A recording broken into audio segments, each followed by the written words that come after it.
my dear friends, today we're going to be talking about The Bad Batch Season 2 and a new rumour for the Ahsoka show, but first things first. Just a few hours ago, we had a massive update for the 2025 Star Wars movie. Damon Lindelof and Justin Britt Gibson have walked away from the project. Now before we start panicking, the movie is still going ahead and a new writer's been hired, an anonymous one, and the Miss Marvel director Charmin Obaid-Chinoy is still there. But this is just another in a series of blunders at Lucasfilm when it comes to the movie side of things. They need to keep their cinematic presence alive, and we've heard from Making Star Wars that Lucasfilm know this movie needs to release on time, because outside of Disney Plus, Star Wars in the pop culture zeitgeist is not what it used to be. They say filming is set to begin in February of 2024. Now the reason this might not be the worst news in the world is that writing overhauls have happened for The Force Awakens and Rogue One, sometimes last minute, but it does show there is a culture at Lucasfilm of creative clashes with the higher-ups, and just a few days ago Damon Lindelof cast doubt on his movie, saying the degree of difficulty it was facing was huge. The movie is still set to be announced at Star Wars Celebration next month, but this news is a shame. Some fans are happy with just the Disney Plus stuff, but for many of us, we know that the heart and soul of Star Wars is on the big screen, although in my opinion the Mandalorian and the Andor show were excellent. But is the franchise meeting its full potential?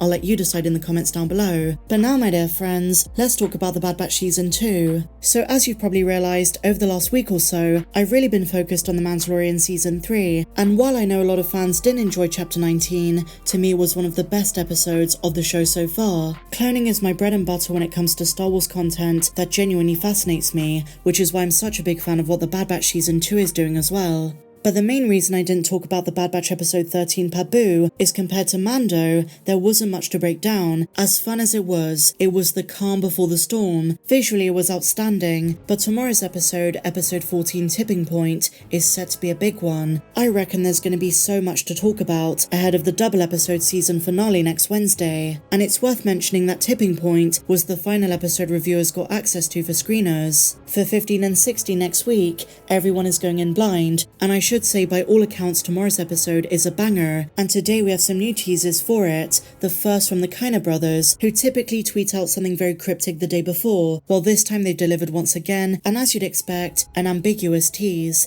They edited Wrecker's helmet on a guy who just caught a big fish. What could this mean? As an Andor fan, my mind goes straight to Dedra Miro, who asked Bix, "Are you a fish or are you a thief?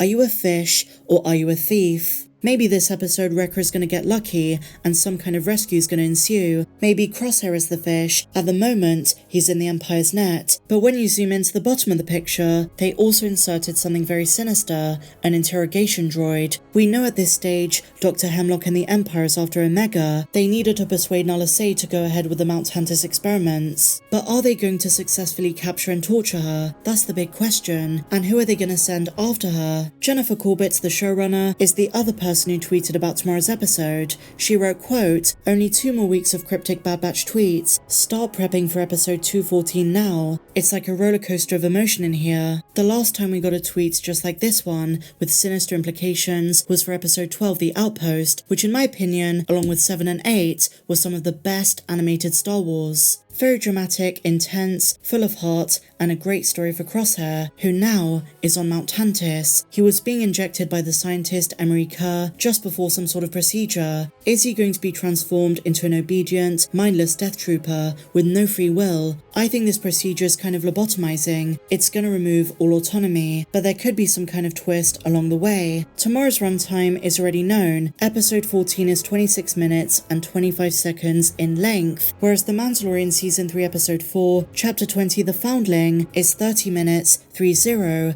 and 39 seconds in length. Hopefully both are just as good as one another. Now something very important to keep in mind for tomorrow's Bad Batch is that they've now cut ties with Sid. Is that going to come back to bite them? I don't trust Sid to not report Clone Force 99 to the Empire. She would absolutely do so for monetary gain. And I really hope this week's episode gives us a bit of Echo and Rex. And there might be a hint towards that, because the latest character poster is Clone Captain Rex. And for The Mandalorian, we got posters of Elia Kane and Dr. Pen Pershing. They look spectacular, and over the last few days, I've been covering various theories for Chapter 19, so please go check those out if you want more Mando content. And so now, my dear friends, in other Star Wars news, Making Star Wars have a very exciting report, a new leak that describes the role of Ezra Bridger and some of the Force powers we're gonna see him possess in the the Ahsoka show. Now, I have said this in the past, Ezra is not going to appear in The Mandalorian first. Maybe Sabine Wren, but not Ezra, but she's also part of this too. So here's what they say, rumors, so they're running this as a rumor.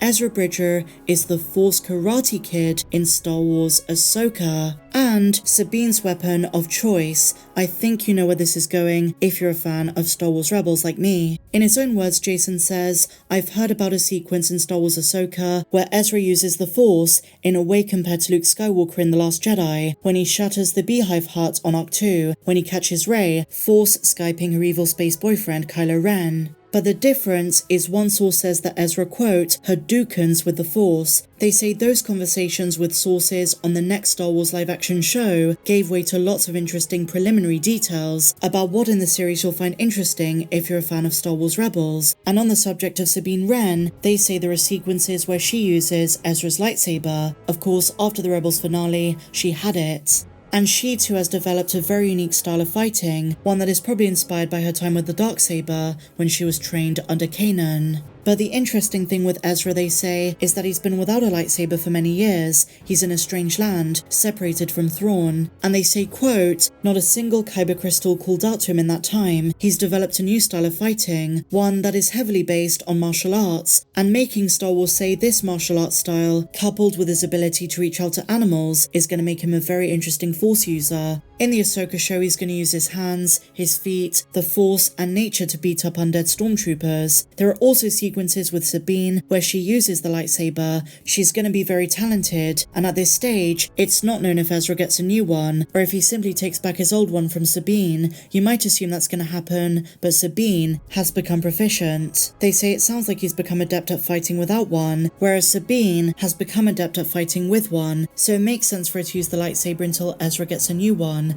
until he finds a new kyber crystal. So that is going to be something very different. Ezra has changed a lot in that time. He's evolved, he's a new Force being. Gone is the Padawan of Kanan Jarrus, but those lessons he learned from Kanan and his journey along the way are so crucial.